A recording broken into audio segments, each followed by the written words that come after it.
My name is Eleanor Brooks, and I buried my husband of 45 years last Tuesday. As I stood among the flowers and folded programs at the reception following his funeral, I never imagined that the deepest wound of that day wouldn't come from grief, but from betrayal. It wasn't just the loss of James that cut deep. It was the chilling realization that those closest to me had already begun to carve up my future behind my back. It wasn't the farewell that broke me. It was the words I overheard when I thought I was alone. I had slipped into a side room at the Evergreen funeral home, needing just a few minutes to breathe. My eyes were still swollen from crying, my hands still trembling from letting go of James, my partner, my anchor. The door opened quietly, and I instinctively leaned back into the shadows behind a tall vase of lilies. I didn't expect to be seen, and I wasn't. But I heard everything. "We need to move this along," a voice hissed in low Spanish. "Speed up the inheritance. I'm putting the old lady in a nursing home." That was Vanessa, my daughter-in-law, and the old lady. That was me. My son Daniel's voice followed, quieter. "Vanessa, please, not today. She's already fading. She won't fight it." His words stung sharper than Vanessa's, a betrayal wrapped in pity, as if I were already a ghost in my own life. I sat frozen. My husband hadn't even been gone a full week, and already they were planning my exit. They had no idea James had told me something before he passed. He had looked me in the eye and said, "Eleanor, I've taken care of everything." At the time, I thought he meant the funeral. Now, I wasn't so sure. The funeral had been beautiful, if you can use such a word for something so filled with sorrow. St. Michael's Church was full. James had been a community college professor for over 30 years, and he left behind a legacy of kindness, structure, and calm authority. Colleagues, former students, friends, and neighbors came to pay their respects. I stood with my back straight, dressed in navy blue, James's favorite color, on me. My hand was locked tightly in Daniel's, our only son. Vanessa, his wife, played her part perfectly. She wore a sleek black dress, her hair pinned up, her face composed with just the right touch of grief. She accepted condolences with a polite nod, a hollow expression that fooled most, but not me. Her calculated poise, the way her eyes flicked to Daniel as if gauging his every move, betrayed a hunger for control that I'd ignored too long. There was something behind her eyes. Something calculating. When it was finally over and guests had filtered into the adjoining reception room for coffee and cake, the weight of everything pressed down on me. I felt like I was drowning in polite smiles and whispered prayers. I didn't say a word to anyone as I slipped away to that quiet side room. I just wanted 5 minutes. 5 minutes alone with my sorrow. But what I got instead was a revelation I couldn't unhear.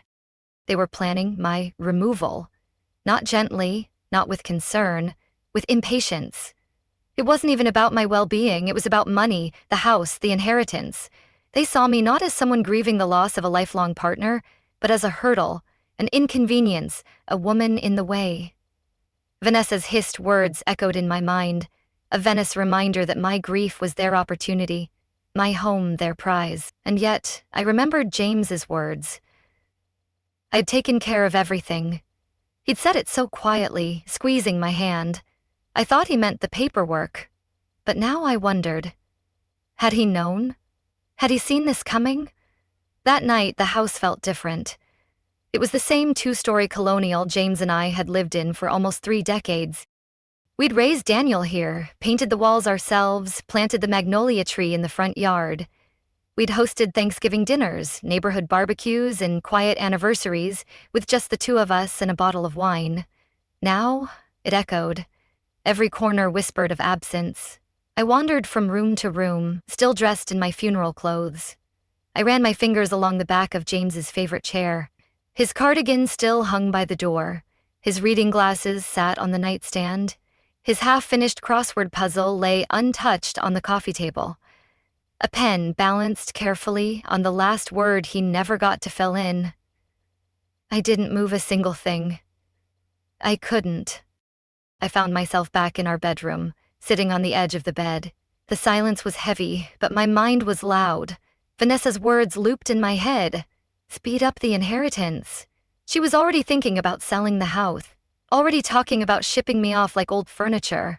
Not even a full week had passed. Her impatience gnawed at me, a stark contrast to James' steady love, his quiet promise to shield me even in death. And then there was James. His voice, his eyes when he told me not to worry. He knew something. I was sure of it now. We had talked about finances near the end. In one of his more lucid moments, James had held my hand and said, "Eleanor, listen to me. I've taken care of everything. You'll be safe. Just trust me." At the time, I'd nodded, too wrapped in grief to question what he meant. But now, with my son and his wife circling like vultures, it felt less like comfort and more like a warning, a quiet shield he'd left behind. One I hadn't yet seen but needed to find. The next morning, the doorbell rang just after 10. Oh, clock. I wasn't expecting anyone. When I opened the door, there was Vanessa, immaculate as always, holding a casserole dish with a too bright smile. "Morning, Eleanor," she said sweetly. "I brought you some chicken pot pie. I know how hard it is to cook for just one." I swept past me into the kitchen as if it were her own. I watched her set the dish down and immediately begin opening cabinets. "Let me help you organize a bit," she said, peering into the spice cupboard. "This kitchen is just so—" She paused, searching for a word that wouldn't offend. "Cluttered." That cupboard was James' gift to me for our 30th anniversary. He had built it himself. Each shelf carefully measured to fit beside the stove. I still remembered how proud he was when he saw me arranging my herbs. "I've managed just fine with this kitchen for 30 years, I said, sharply than I meant to. Vanessa blinked, startled for a moment before slipping her polite expression back into place. "Of course you have. I just thought, now that you're alone, things might be harder."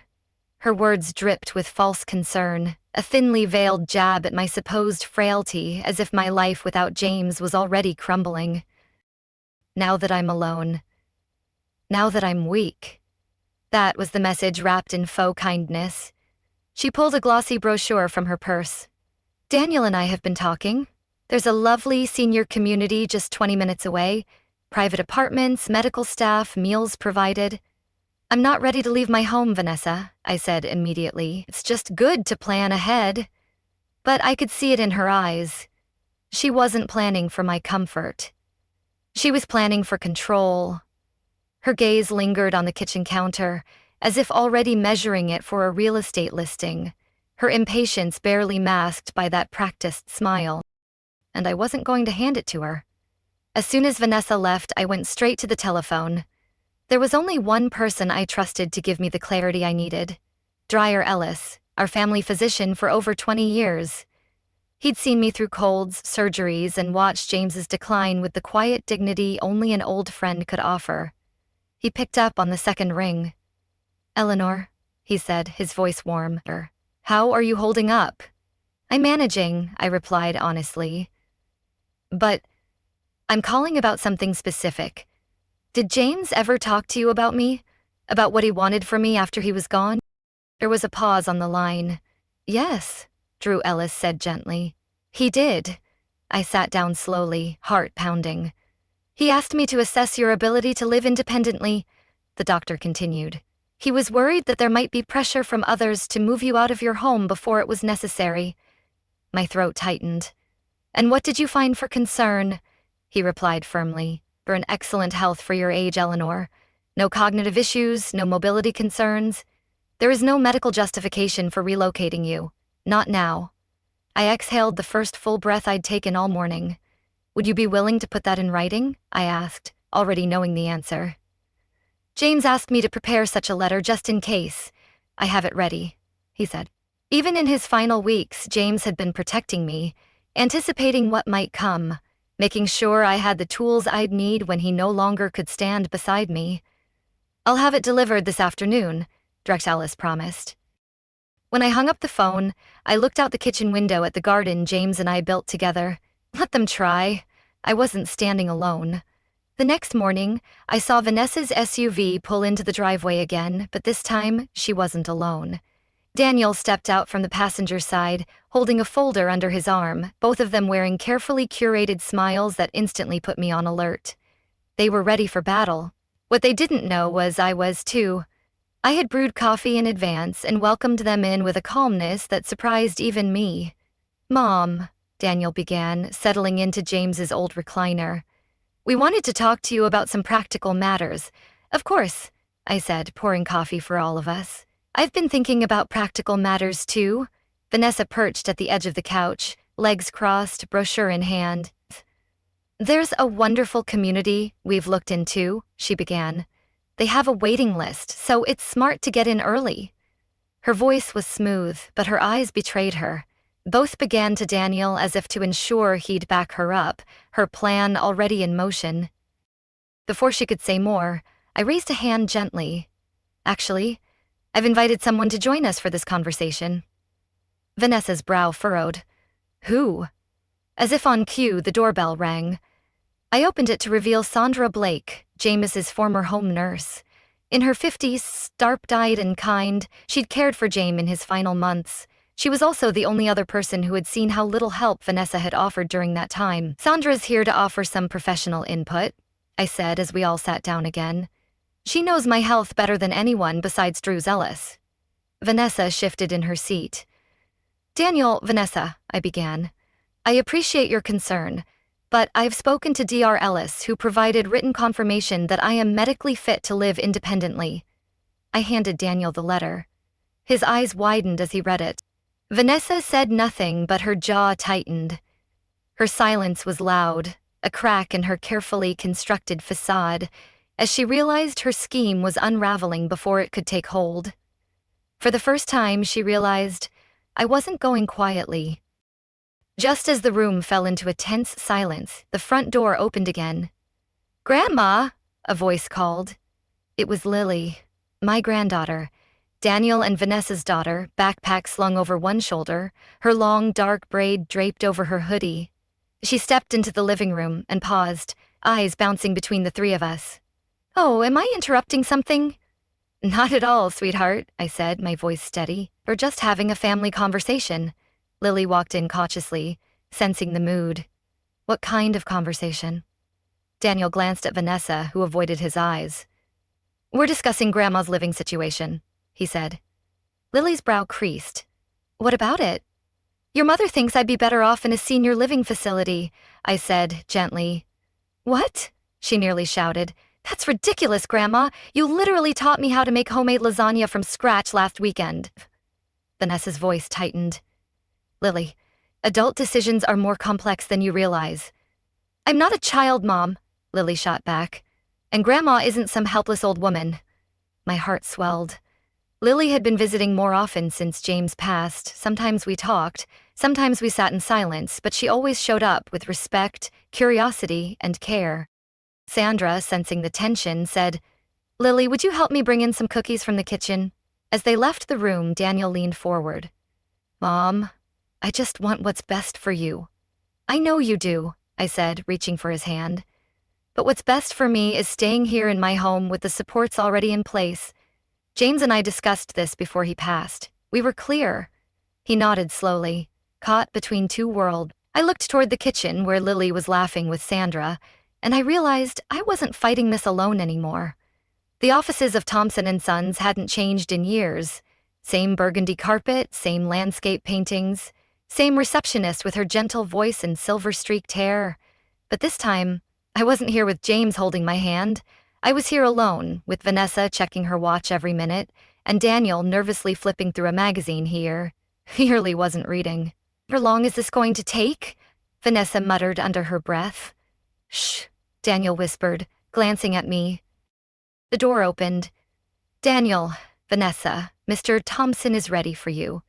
We followed the lawyer into his office and took our seats around a large conference table. Mr. Thompson, dignified in his gray suit, gave me a warm, familiar nod. "First, allow me to say how sorry I am for your loss, Eleanor. James was not just a client, but a friend." "Thank you," I said quietly. He opened the folder before him. "James' will is fairly straightforward. Eleanor, as his surviving spouse, you inherit the home at 47 Maplewood Drive and all of its contents. The joint bank accounts, of course, are already in your name. There is also a life insurance policy naming you as the sole beneficiary." Dora Thomic's head almost toppled as she studied me. "There is also a retirement account," Mr. Thompson continued. valued at approximately $300,000, 0 cents. Eleanor remains the primary beneficiary. Daniel nodded, unsurprised. Then Mr. Thompson paused, turning the page. However, there is a clause James added 3 months before his passing, specifically regarding the house. In the event that Eleanor is pressured, coerced, or removed from her home against her will, and without written recommendations from 2 independent medical professionals stating she is no longer capable of living alone, the house will not transfer to Daniel. Instead, it will be sold, and the proceeds donated to the Alzheimer's Research Foundation in honor of Jamie's mother. The room fell into stunned silence. I could feel Vanessa's shock radiating across the table. She gripped her armrest tightly. "This is absurd," she whispered. Mr. Thompson didn't flinch. These were James' wishes, and we recorded the signing. He was of sound mind. James had seen it coming, and he'd made sure I was protected. Mr. Thompson reached into the folder and pulled out 2 sealed envelopes. "One more thing," he said, his voice softer now. "James left personal letters, one for you, Eleanor, and one for Daniel." He handed mine over.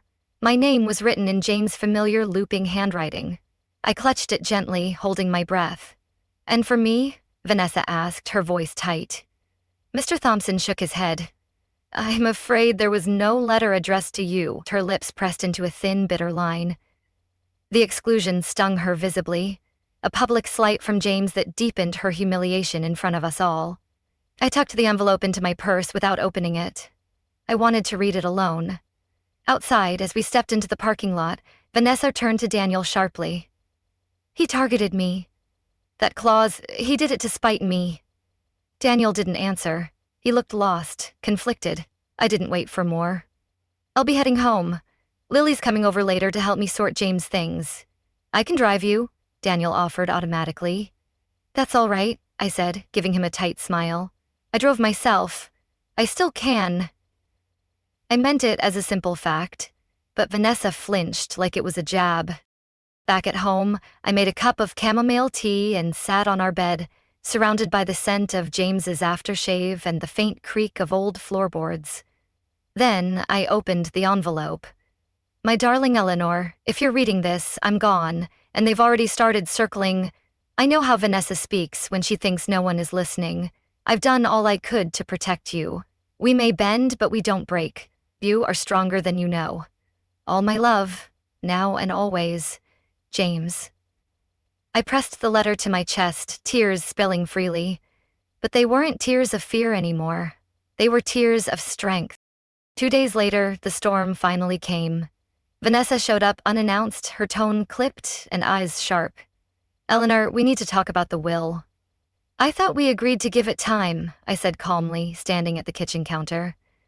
"Well, I can't sit back while my family's future is sabotaged by one clause." I turned to face her.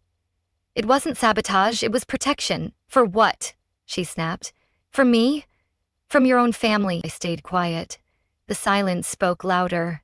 She began pacing. "Do you know how much that house is worth right now? Daniel and I are trying to plan for Lily's college, our retirement, and I am trying to live in peace," I interrupted, "in the house I shared with my husband for over 30 years. Vanessa stopped pacing. "This is selfish, Eleanor. You're using your grief as a shield." Her accusation burned, but it also ignited something in me, a fierce determination to protect what James and I had built, no matter how vicious her attacks became. My voice dropped, firm but measured. "No, I'm using my boundaries as one." Just then, the front door creaked open. Daniel stepped in, a paper bag of groceries in hand. He looked between us. "What's going on?"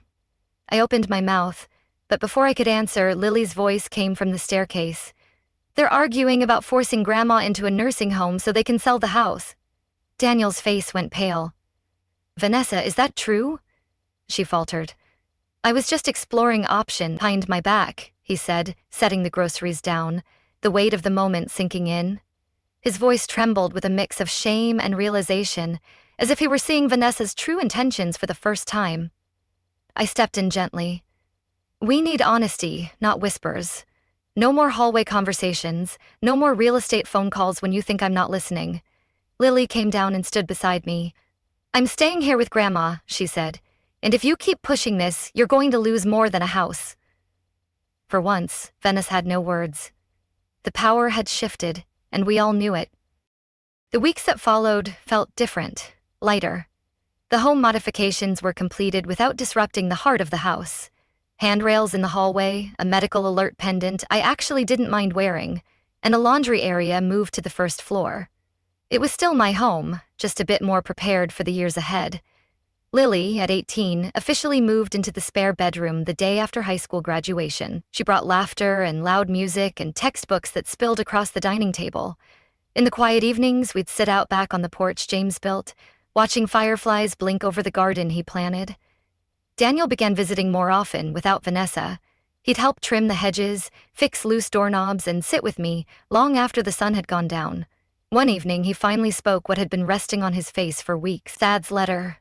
It made me think," he said quietly, "about who I've been, about how easily I let someone else speak over you." I reached for his hand, no blame in my eyes, just love. "You still have time to speak for yourself, Daniel." He nodded, tears brimming. As for Vanessa, she stayed distant, civil but restrained. She knew the terms of the will were unshakable, and with Lily in the house, her leverage had vanished. But I could still feel her resentment simmering, a quiet threat that kept me vigilant, knowing she'd never fully surrender her ambitions.